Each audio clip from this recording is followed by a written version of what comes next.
Hello everyone, welcome to Tuli. In today's class, we are focusing on CBSE Class 12 Computer Science. We are focusing on the first two chapters combined, Python Revision Tool 1 and Revision Tool 2. If you are in the batch of 2026 to 27 and if you want to join any tuitions, you can visit this website www.tuliedu.in to enroll yourselves for computer science tuitions.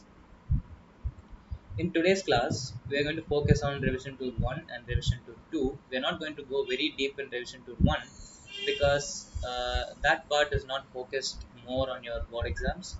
So we are focusing more on what actually is in the board exam. So let's focus more on revision tool 2 today.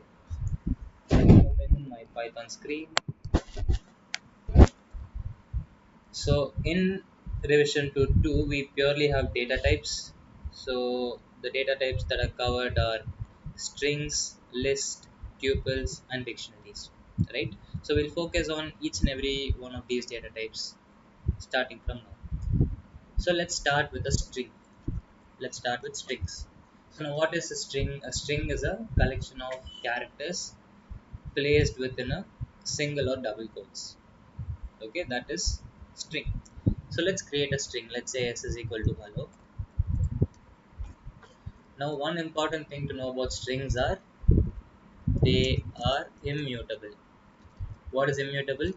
You cannot basically change something once a string is defined. For example, I have said s is equal to hello. Now I cannot do anything to change the value of hello or the value of s. So they are immutable. Now there are some operations that you can do on strings. Like we do arithmetic operations on integers, we do relational operations on integers. Likewise, you can do some operations on strings. So let's start by creating one more string. I'll say s2 equal to world. Now the first operation that we are discussing is concatenation. So concatenation is basically combining of two strings. And how can you combine that? You can combine that using the plus operator. So I'll do s plus s2. Now if I try to run this, I'll get the combined output of s and s2. Then we have something called replication. It's basically repeating a string for a certain number of times. For example, let's say I want to repeat the string s for 5 times. So I have to do s, I have to use the star operator and I have to do 5. Okay, so now if you try to run this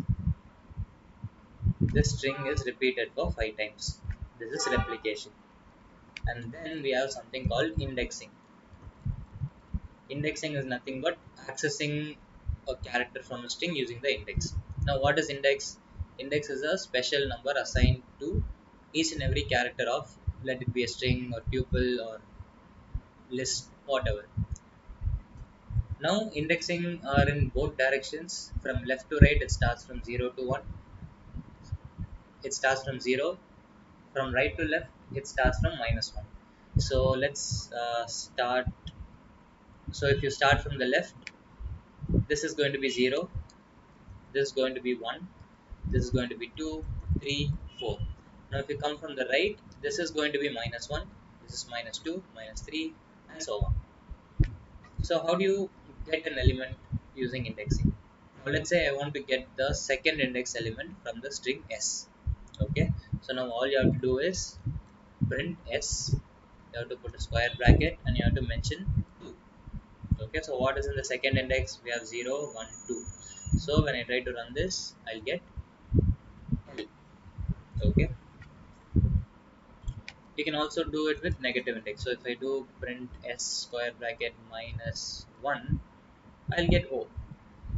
Okay, from right to left it is -1, -2, and -3. It goes on like that. Then we have something called slicing. Slicing is similar to indexing, but in indexing you're accessing only one element, right? Now when you do slicing, you're accessing a set of elements. Now let's say from this string I want to display ELL. Okay, I want to slice out ELL. I just want to print ELL.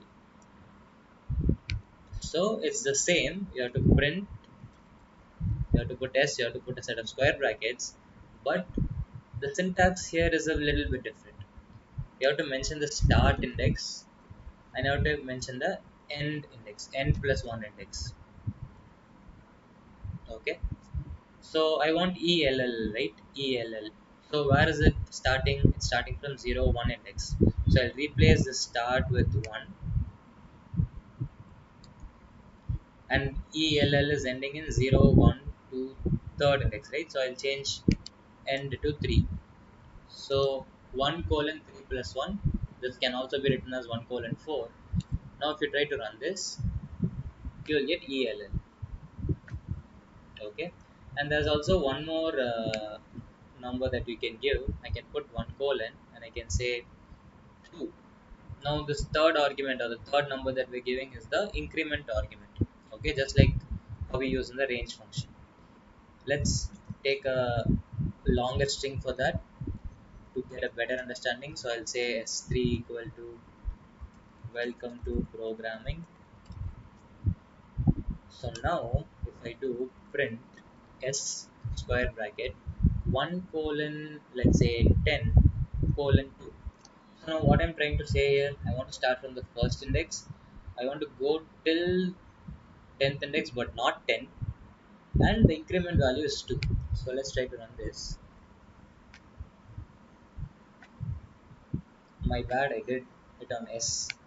It should be s3. So if you try to run this,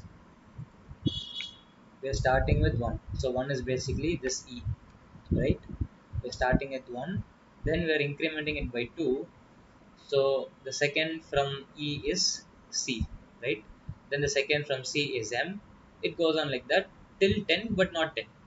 Okay. If you want to include 10 as well, you should have did 11. 10 plus 1. Okay, so this is slicing. And then we have len function. Len. Len is pretty simple. Len basically is a function that takes a data type or anything. So let's say S. Now this is going to count and tell me the number of characters in this string. So how much do we have? We have 1, 2, 3, 4, 5. So if you try to run this, you will get 5. Okay. Now these are the operations, and these operations are common for list and tuple as well. Okay. So now let's focus on methods. Okay. Now methods are some functions exclusive for one particular type of data. So now we are focusing on strings. So let's talk about string methods. Now these string methods are exclusive only for strings. You can use it only on strings.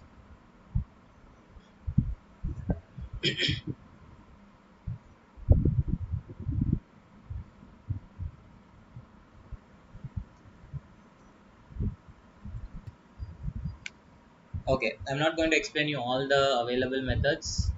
I'm just going to focus on the methods that you need for the exam. Okay. So starting with the, so before we get into methods, I want to tell you the syntax of applying methods. So to apply methods, we have to do string dot method name, and this set of parentheses is mandatory. And sometimes inside this you have to give some arguments. It is not mandatory. For some argument, for some methods it's not mandatory. For some arguments it is mandatory. We'll go through that in a minute. Okay, so now the first method that we are applying is a method called capitalize. Okay, now look at the syntax and try to apply this on your own. Now let's try to apply capitalize on this string. Okay, so what should I do? My string is s, so I should do s dot capitalize. Now when you do capitalize, it doesn't change the original string. It gives you a new string. So what should you do? You should print the whole thing. Okay. Even though I did s dot capitalize, this capitalize will not be applied on the original string. So if I try to print s, the original string will be remaining the same. Now what is capitalize doing? Capitalize is capitalizing the first letter. Okay, now let me comment out the previous quotes so that you understand it better. Okay, so now we did S. I'll also take these two. Okay, so we did S dot capitalize, and you can notice that the first letter is capitalized. Okay, even if you have some uppercase letters here, it doesn't matter what happens. Only the first letter will be capitalized, and all the others will be in lowercase. But the original string remains the same. This is a new string because strings are immutable. Strings cannot be changed. Okay. Then we have dot upper method. So I can do s dot upper. Now this method will convert every.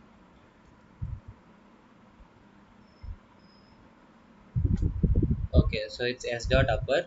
Now this method will convert all the characters to uppercase. Okay. Then we have s dot lower. This, it converts everything to lowercase. Okay, converts everything to lowercase. And then we have something called title. Print s dot title. This converts the first letter of each word to capitalize. First letter of each word to uppercase. This is title. And then we have some methods that starts with is. So if a method starts with is, it's going to give you true or false. Okay. So let's start by doing. So let's explore a method called s dot is alpha. Okay. Now this is alpha will give you true if all the characters in your string are alphabets. Okay. So now if I try to run this, you might think we'll get true, but we'll get false. Why are we getting false? We have a space here. Space is not an alphabet, it is a special character, right? So let's remove that and write this again. Now you got true.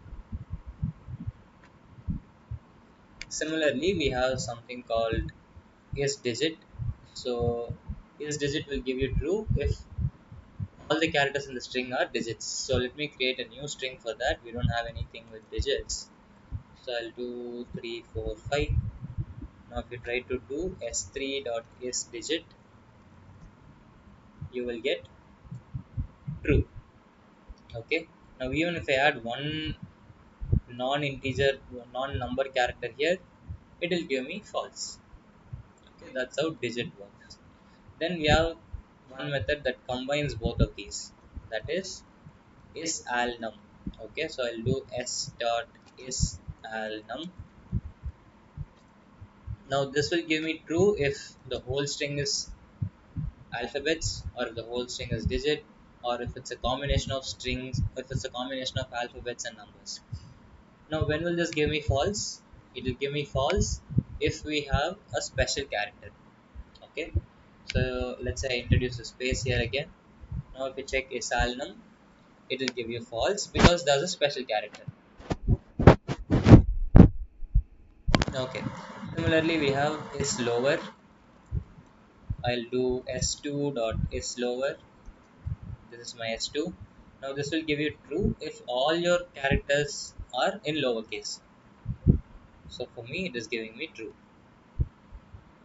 and it will give you false even if there's one uppercase character detected. So now it's giving me false. Okay, it should purely be lowercase. And similarly we have print s2 dot is upper. Now this will give you true if everything in your string is uppercase. Okay, we don't have a string like that, so let me say s4 equal to hello like this, and let's do s4 dot is upper. So you'll get true.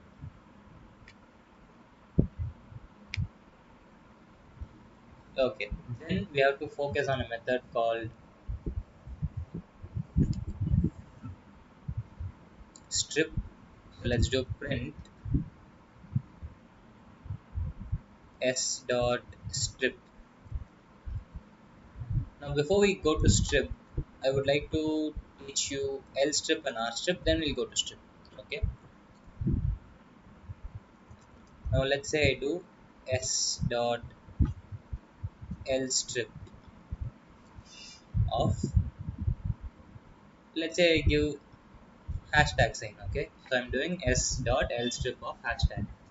Now let me change my string a little bit. Let's say I put these many hashtags in the beginning of the string. Now what this does is this L strip accepts an argument and it removes that argument completely from the left. Okay, completely from the left. Now if I try to run this, you can see that the hashtags are now removed. Okay. Similarly, we have R strip. Now you know about R strip. So let's say I have the same hashtag in the right side as well. Now if you do print s dot r strip of hashtag,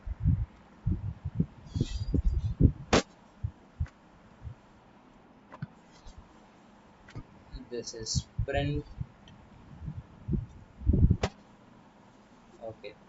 So see in L strip, the left hashtags are removed, right hashtags are remaining. In R strip, left hashtag is remaining, right hashtag is gone. Okay.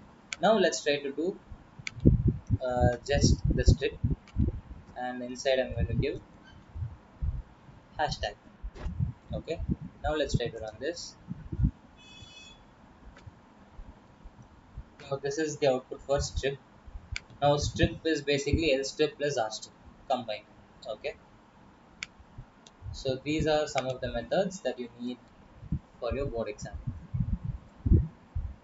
Now there are a few other methods called split and partition. We'll focus on these methods when we go to list. Okay. Okay. Now there's one more concept called traversing. So traversing is basically visiting each and every character on your string. Okay. Now let me comment out the whole thing. Now let me create a string. I'll say this is Tuli. Now let's say I want to go through each and every one of the characters. So I can use a for loop. I'll say for, I have to introduce a variable. I'll say I in S1. Okay. Now if you try to print I will take each and every character of S1. First it will take T, then H, then U, then L, then I. Let's try to run this. All the value of I are now displayed. Okay. This concept is called traversal. This is the base for doing so many problems like counting the number of vowels, counting uppercase letters, counting lowercase letters. We'll be exploring more such problems in file handling class. Okay, this is traversing. And then let's move on to the next type of data, which is list. Okay. Now, what is a list? List is a collection of elements stored inside a square bracket, and the elements are separated by a comma.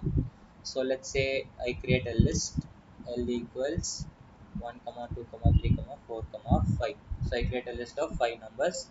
It can be anything. You can store anything inside a list. It's up to you. It can be strings. It can be tuples. It can be list also inside a list. It can be anything. For simplicity purpose, I'll take just integers. Okay.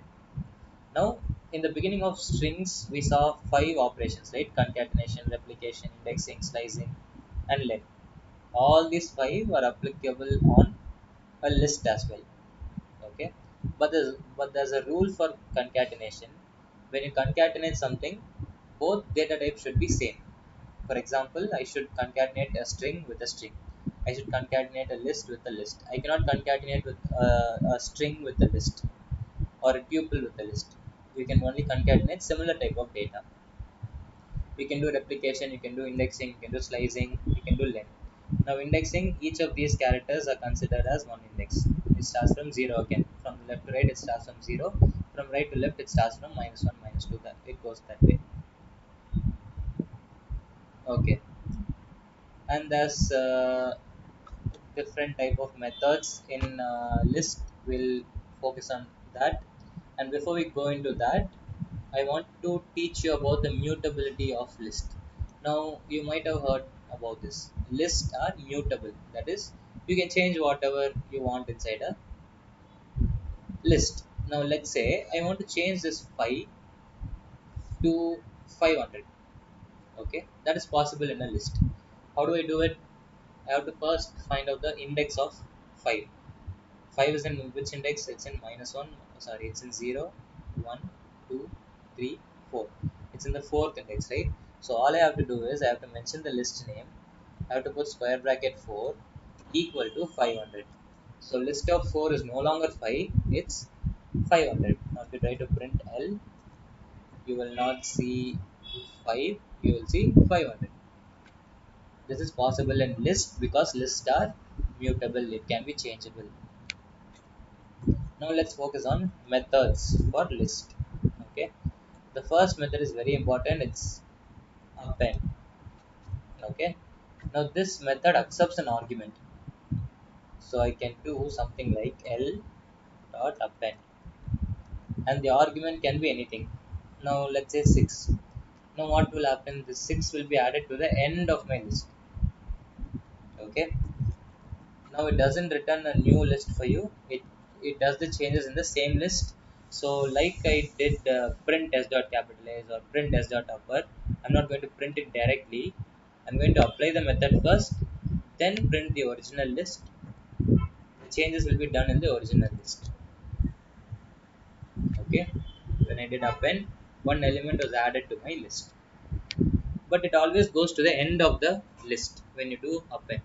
Now if you want to add it somewhere in between, you have to use another method called insert. So I'll do L dot insert,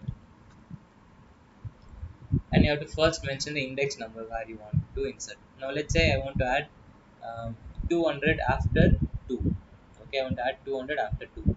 So basically I want 200 to be added in 0, 1, 2 index, right? So I have to say 2 comma 200. Now let's try to print L. So we have 0, 1, 2. In second index, 200 is successfully added.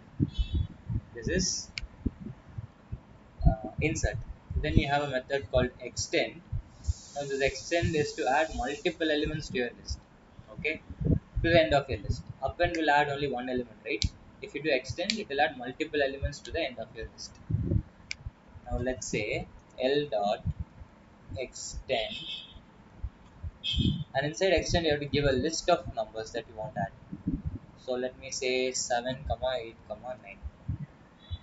Okay, now the 7, 8, 9 will be added to the end of my list L. So I'll try to print L. As you can see, 7, 8, 9 is added to the end of the same list. Okay, if you want to add multiple elements, you use extend. If you just want to do one element, you'll do append.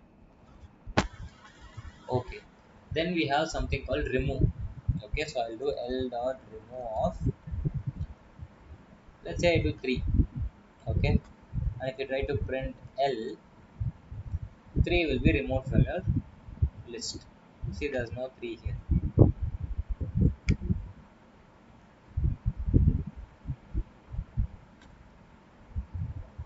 Now similarly we have L dot pop.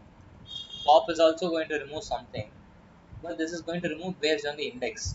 Okay, so now if I do L dot pop of 2, and let's consider this list again, and let me comment out all of these. Now if I try to print L, which is the second index, 0, 1, 2, 3 is in the second index, so 3 will be removed from the list. And this pop method also returns something, so you can go over here and you can try to print the same. Okay, so this will return the element that was taken out. So what did we take out? 3 was taken out, right? So 3 will be printed here. Okay, then we have something called index. Now you should not confuse this with indexing. This is a very good method, so this is also going to return something. So I'm going to do print L dot index, and inside this you have to pass an element inside the list. Okay, so now let's say I give 4. Okay, now this is going to find the index of 4 for me. What is the index of 4? It's 0, 1, 2, 3, right? So this will give me 3 as the output. Why is it giving us 4? Because we did pop. Now let me comment out the pop part so we get the proper output. Now if you try to run this, you will have 3. Okay, and one important thing to know, when you do pop, if you don't give any argument, let's say I don't give any argument, I will simply say pop. Okay, in this case the last element will be removed. So the default value is -1. So if you don't give anything, it will consider L dot pop of -1. What is in -1? We have 5, right? So 5 will be popped out from the list. See, 5 is popped out, 5 is not in the list. Okay, now let me comment this all again. Now coming back to index method. Now let's say I give a number which is not in the list. Let's say I give 8. Okay, in this case it's going to give me -1.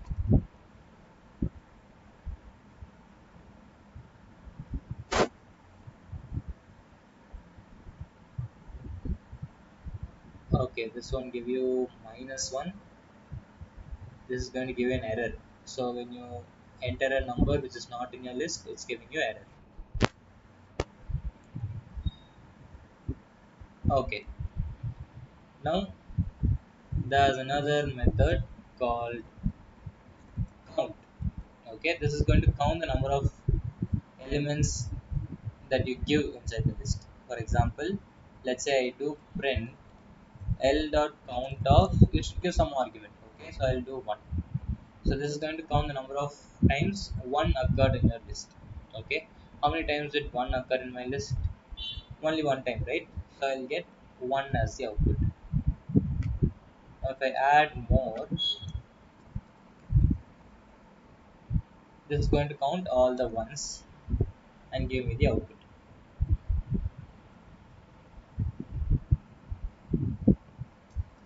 Then we have sort. So I'll do L dot sort. Now the sort will arrange your list in ascending order. Okay. Now if you try to print L, is going to give you the arranged order. Okay, let's comment out this again. Now let me create a list again, a random list. You have another method called L dot reverse. Now this reverses the order of your list. So if you try to print L, you will see reverse order.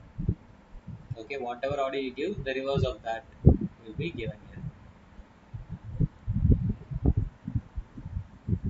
Okay, so these are all the options, that these are all the methods or built-in functions they call it sometimes. You need to know about list. Okay, then let's move to tuples, and before we go to tuples, uh, you can traverse list as well. So you can do for I in L, print I. If you do this, each and every element of I will be, sorry, each and every element of the list will be stored in the variable I. Okay, this is traversing. Now let me comment out all of these, and let's move to tuples. Now tuples are very similar to list except for two differences. Tuples are immutable. You cannot change anything in a tuple. And tuples use round brackets instead of square brackets. Okay. Now since tuples are immutable, it can only do methods which doesn't do any changes to my tuple. Okay. Let's consider the same methods as list. Okay. Now let's see append. Append is doing some change to the list. So we cannot consider that for tuple.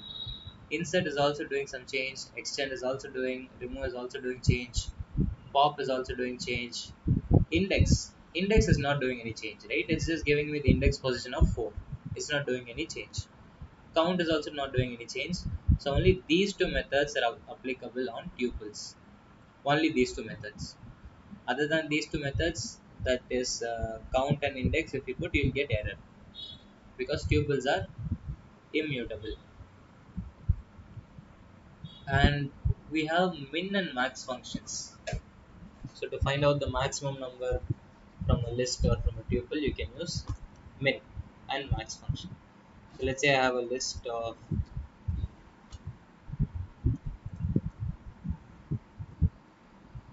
let's say I have a list like this. You can do min of L, then you can go to the next line and you can do max of L. Okay, now if you try to run this, you'll get 1 and 9.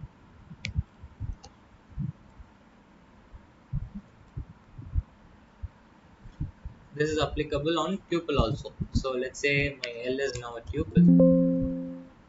This function work on tuple as well. Okay. Now, when we are discussing about strings, we left two methods, right? Split and partition. Now let's explore split and partition. So let's say I have a string. Let me comment out these. So let's say I have a string that goes like, that's how you learn it. Let's say I have a string like this. Now I'm going to try to split the string. Okay. So I'm going to do print s dot split. Okay, I'm not, notice that I'm not giving any arguments. By default, what this does is it splits your string wherever it finds space. Okay, here there was a space, so there's a split. Here there's a space, split. There's a space, split. So wherever there's a space, it will split. Okay, so this is the method that you use to get the words from a string. If you want to extract words, you can use split. Okay, by default it is space. You can also change the argument for split. So for example, you can give something like, let's say I give a. Okay, now where do we have a? We have a here, so this, that we'll have a split here. Then we'll continue to this part, then we'll have a split, then the rest will continue. Let's try to run this.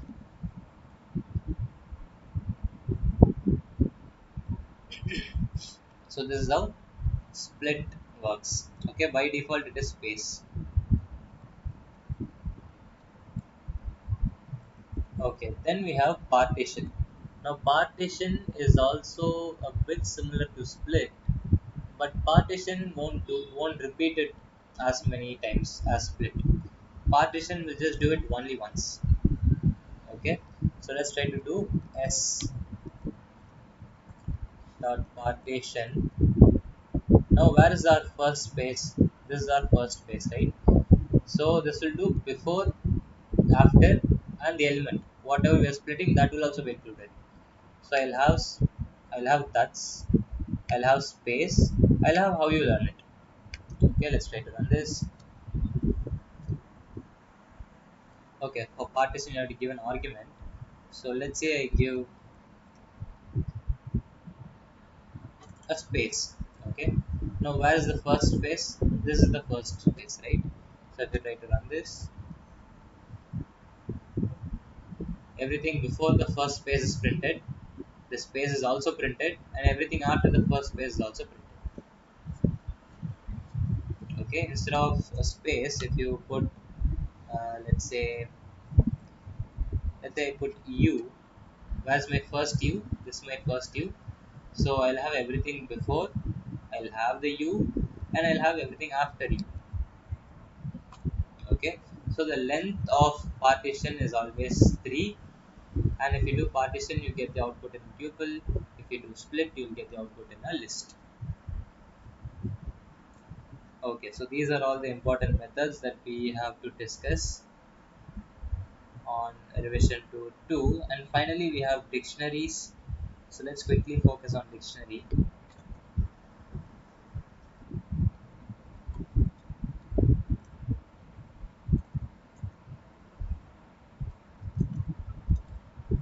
Okay, now in dictionary the values are stored in the form of key value pairs, right? So the brackets that we use for dictionary is curly braces. Now dictionary has a key and you can keep a colon and you can enter the value. Now let's say we consider the fruit names as keys. So let's say apple, and you have to put a colon and you have to assign the value. Let's say red. And let's say orange, color is orange. Let's say we have grapes, color is violet. Now this is a list of three key value pairs. Okay. Now the methods that you can apply here are dot keys. So you can do print d dot keys. If you try to run this, it should be keys. If you try to run this, you will get a list of all the keys available. You don't have to worry about this part. It's just a list of keys. Okay. Now similarly, you can do print d dot values, and if you try to run this, you'll get all the values.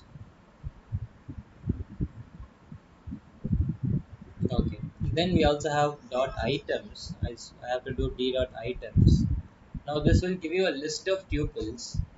Inside the tuples, you'll have key comma value. Okay, let's try to run this. You'll have key comma value.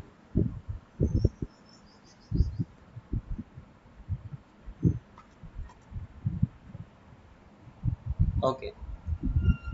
So in file handling, the list will not be as simple as this. In file handling level, the list will be a bit different. So this will be something like this.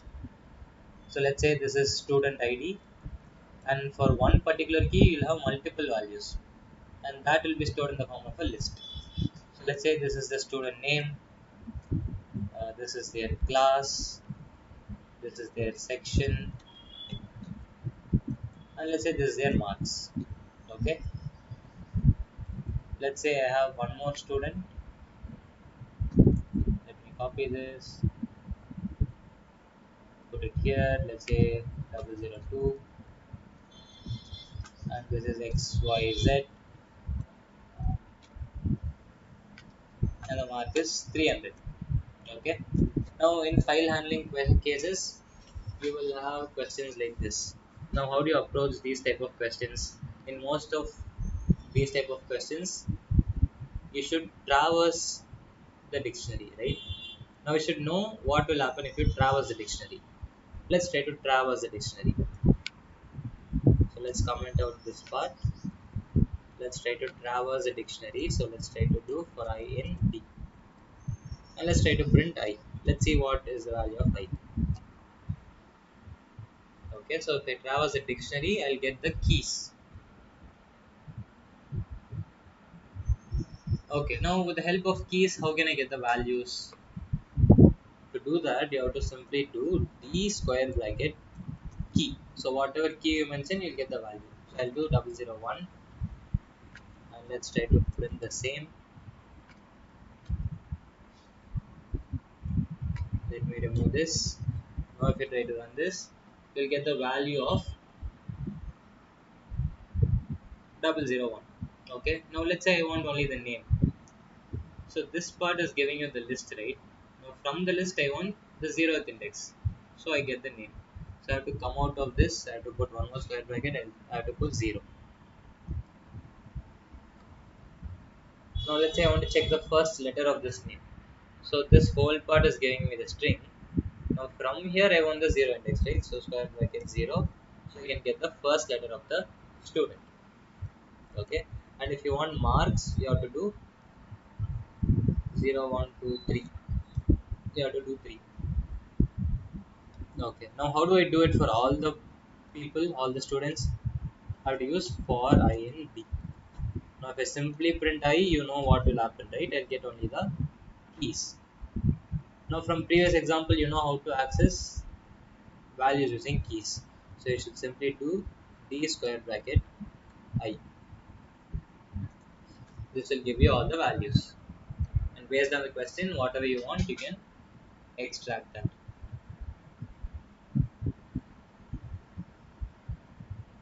So these are basically everything that we need to cover on data types. Revision to 2 is pretty much it. Now let's try to work on some problems. Okay, now before we go to papers, we have to focus on libraries. Libraries are also part of revision 2. Okay, so what is a library? A library is a program that you can import in your code. Okay, so in your syllabus, you have three libraries. The first library is math, then we have a library called random, then we have a library called statistics. Okay, we'll focus on all of these libraries one by one. So let's start with math.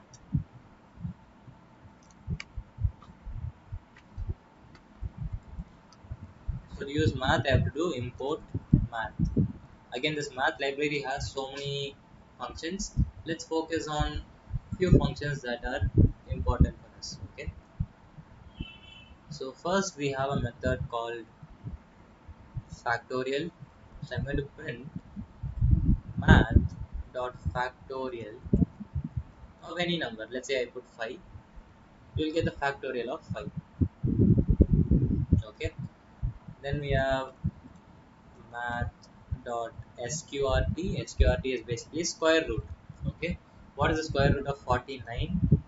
It's 7, right? So you get 7.0. This point 0 is important. Then we have math dot ceil.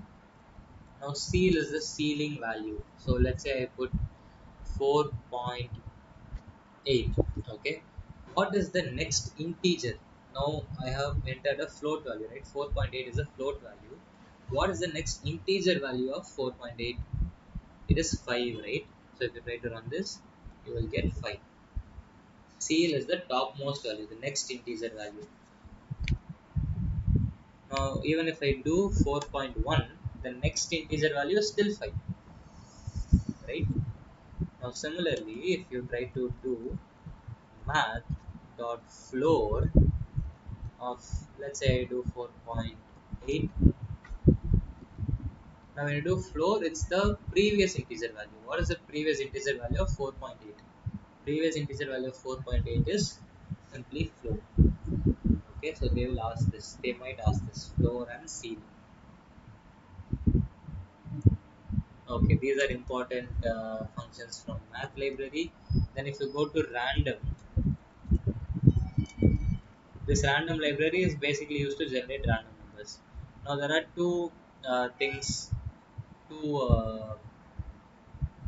three methods that you want to focus. First is randint. Now this randint takes two arguments. Okay, so let's try to print random dot randint of, let's say, 1 comma 6. Now a number randomly between 1 comma 6 will be printed on my screen. Okay, let's try to run this. Now I got 1. If I try to run this again, I got 2, I got 3, 1 again. So it's random. Okay, and in random, both the values are in random library. Both the numbers are included. You might get 1, you might get 6, you might get any numbers in between 1 and 6. Okay, then we have rand range. So I'll do random dot rand range of, let's say I do 1 comma 6. Now the 6 is excluded, so you'll never get 6 in the second line. Okay, other than that you'll get everything. From 1 to 5 you'll get everything, but you'll not get 6. Okay, and there's also increment value in rand range. So let's say I put 1 comma 10. and I can put 2. Okay, now what are the available numbers? I'll get 1, then plus 2 is 3, then 5, then 7, then 9. So out of these 5 numbers, I'll get any number random. Okay, this is rand range. And then we have random dot random.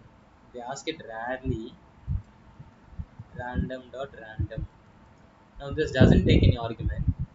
It gives you a random number between 0 and 1. Okay, you might be wondering what's the number between 0 and 1. In between 0 and 1, we have so many decimal values, millions and billions of decimal values. So if you try to run this, you'll get a random number like this. Some might ask you a question like print int of random dot random.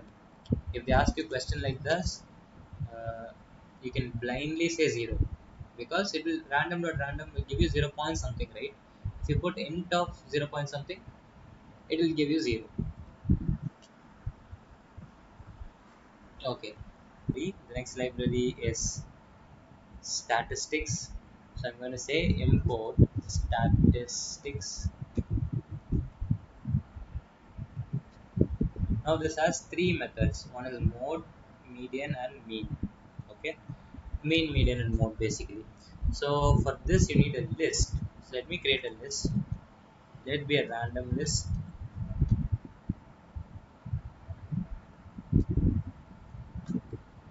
Okay. Now let's try to print statistics dot mean of L. Okay. Now if you try to run this, you will get 4.6. That is the average value of the list. You can also do print statistics dot mode of L. Okay, mode will give you the element that repeats the maximum number of times. Okay, now why is it giving me 4?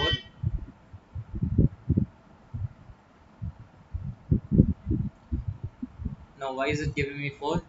It's giving me 4 because 4 is the first element and all the elements are having the frequency as 1, right? So this is giving me 4. Now let's say this 4 is repeated so many times. Okay, 4 is repeated for so many number of times. Now the maximum repeated number is 4, right? So you'll get mode as 4.